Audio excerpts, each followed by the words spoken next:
నిలదీస్తూనే ఉంటాం. నువ్వు ఎన్ని విచారణలనే చేసుకో, ఎన్ని రకాలుగా మా వాళ్ళని వేధిస్తున్నావు ఈ వేదిక మీద కూర్చున్న వాళ్ళందరికీ తెలుసు. అందరికీ ఏదో రకంగా వేధింపులు, రకరకాలుగా చిల్లర పనులు చేస్తూనే ఉన్నారు. ఇంకా ఇప్పుడు ఈ అందానికి ఇప్పుడే చూసిన ఇక్కడికి వచ్చేటప్పుడు కేసీఆర్ గారికి నోటీస్ ఇస్తారట.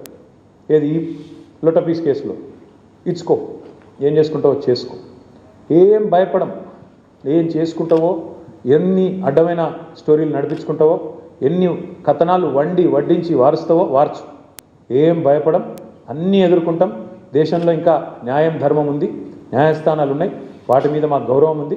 తప్పకుండా నీలాంటి దుర్మార్గులతో ఎట్లా కొట్లాడాలో అట్లా కొట్లాడతాం. కానీ ఇక్కడ ఈ మొత్తం కేసులో ప్రధాన దోషి ఇవాళ ముఖ్యమంత్రి బావమరిది.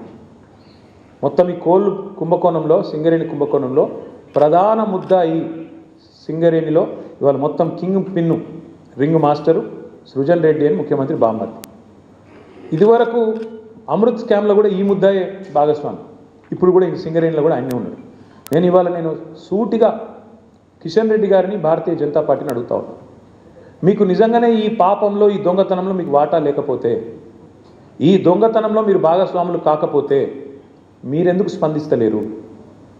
సింగరేణి అంటేనే ప్రభుత్వ రంగ సంస్థ, 51% రాష్ట్ర ప్రభుత్వానిది, 49% కేంద్ర ప్రభుత్వాన్ని వాటా.